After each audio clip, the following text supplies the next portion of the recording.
Liz, so you described this sort of situation looking at Dale and Bishops. I mean, clearly what I'm being told is, which is not surprising, this is right across the board. So, in a way, we almost fool ourselves when we kind of we look at the, you know, the Super 15 or the internationals, and we've got a few black players on the side and we're improving or not improving. Actually, that's not, I mean, that's really the end point, not the beginning point, and we're not really looking at this properly. Now, how do the sporting institutions actually kind of deal with the problems that Peter's talking about, which is, in a sense, racism? So you can't have 11 black kids at the school because it changes the culture of the school. Look, first I want to say that I agree with Zola that it's not just, you can't just blame the Department of Sport. It's very much Seg3, especially in the Eastern Cape. And it is also the fact that the Nasaru's unions, there are 14 of them, and the one who have complete control over development in their areas, and the border union is a disaster zone. And so, you know, that is also a big problem. The fact they should be helping schools and nothing has been done through them. So I think there are many factors to blame. For the racism, you know, it's difficult. I think at a more professional level, I don't think it's straight racism. Obviously, I'm a white person, so I can't make a judgment on that. I wasn't but what I would like to say is that from talking to black players... He was talking about schools, in fairness. Yeah, but I'm not sure about schools. But I think, you know, when it comes to Super Rugby and you know, I think basically because all your coaches are white and a lot of them are Afrikaans, they're not racist. It's simply that they have a suspicion or a fear of otherness. So because such intense pressure on them to win every single game, they will then look to the guy who's most like them. And that's the guy they're first going to trust before they will look at the black guy who speaks a different language, comes from a different culture. So with the Afrikaans guy, they know which buttons to press to get him moving. But it's not just a question of that then, it's the question that how do you get the best out of the player? If you don't understand the player, you're not going to get the best out of the player. Well, I think that's an issue. So then doesn't it become embarrassing when we play the All Blacks, that there are more black players playing for them No, it's than terrible. for us? It's terrible. I can tell you traveling... I mean, aren't you embarrassed by that, DG? Look. Well, I mean, you know, some of my friends say, look, it's the All Whites playing the All Blacks. Look, and we're not the All Blacks. Let's face it, they are still racist in our country. The fact that we have moved on 20 years till where we are. So, taking Liz's question, how are we encouraging that mindset to change? I accept that I should be talking more about the basic level, and I don't have much time, so I wanted to talk about I have been doing that, but how do we change that mindset right across the board? I mean, she's made a really important point here. Well, look, the system we're introducing is one of incentives, as well as some form of positive cohesiveness that we... What positive cohesiveness are you really... I mean, you were very reluctant when I started, so tell me now what... You coerce people into doing the right thing by using various instruments and measures available before our disposal. One of the serious instruments is funding. We have now changed the funding framework to sports federations, and that the federations are now required to sign up to the Transformation Charter and the accompanying scorecard, and they must now be willing to be evaluated on a biannual basis to look at how far they have progressed and where they are. Those that do not play ball, so to say, certainly will withdraw funding. I mean, so that is the truth of the matter. Yeah, what do you say about that? I think it's a slap on the wrist, honestly speaking. Because, so what kinds of measures do you want? Because in this country, you still find programs in rugby that is called Boki Week. When you go to Boki Week, there's nothing black that you're going to find in there. What's Boki Week? It's an Afrikaans or white rugby competition. Of which recently in 2014, there's a new one called Afrikaans Jeugsport, which again... If you read the document, the way it's formulated to say this is how they're going to implement the program, they say that the program will be implemented in Afrikaans.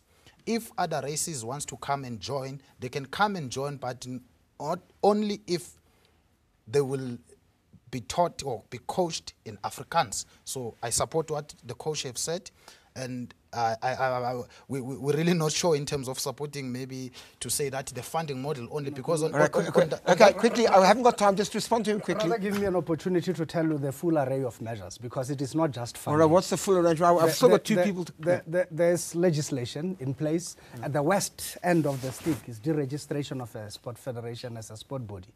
not allowing them to. It's also the issue the minister raised of the national colours, not allowing them to select teams that could represent South Africa abroad. And also these bigger federations. If they don't do what? If they do not transform.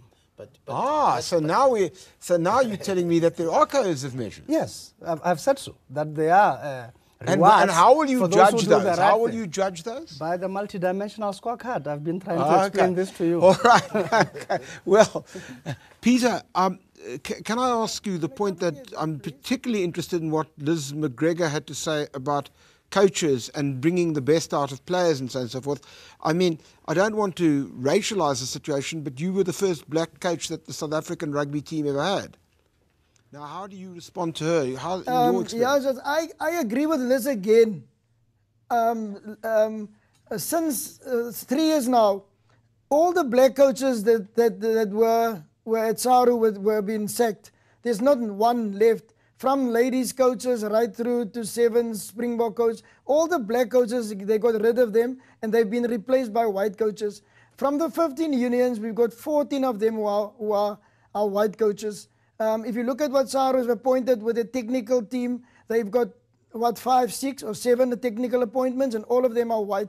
Now, whenever a black player gets in there, they have to change their culture, they have to change who they are, so that they can be understood. And that is why when you see a Brian Abana and you see Brayton Paulson then and Chester Williams, and you look at them, they're different people than what they were when they were children, because they have to change their face to fit in. Now the hope you are taking away from the youth, because they can't change and they can't be like that. And they know if I don't become white, I can't be a Springbok. So there's no hope for them in this country.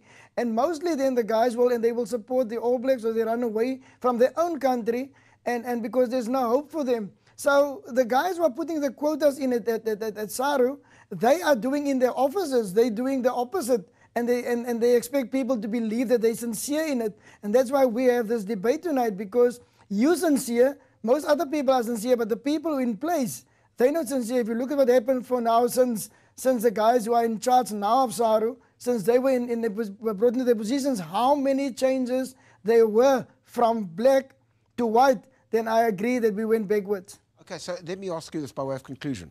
That's a pretty startling indictment from someone who is good enough to be the South African rugby coach.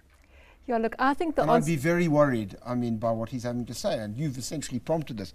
So, does that mean that the rugby institutions, take them as an example, just not doing enough?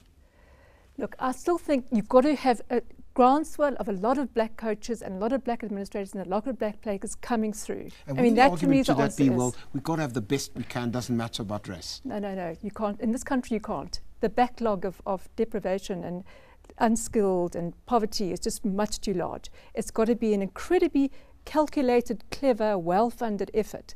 And I can't believe it hasn't been done in the last 22 years, frankly. Well, that's a pretty good way to end this particular program. It hasn't been done in 22 years. I haven't got a chance to put that to the DG nor to my other guests. But the real question here is this. We do live in a country which is, as Peter de Villiers said, was once referred to as the Rainbow Nation, but unquestionably has a whole range of communities. Sport cannot be the repository of one particular group, nor can we ram one particular culture throughout our sporting regimes. It's just not unsustainable, and frankly, it's unjust. Question is, how do you, in the question of sport, with all of the issues of skill, change the structure of South African sport? You've heard some of the debate this evening, and in relation to how we do that, judge for yourself. Goodbye.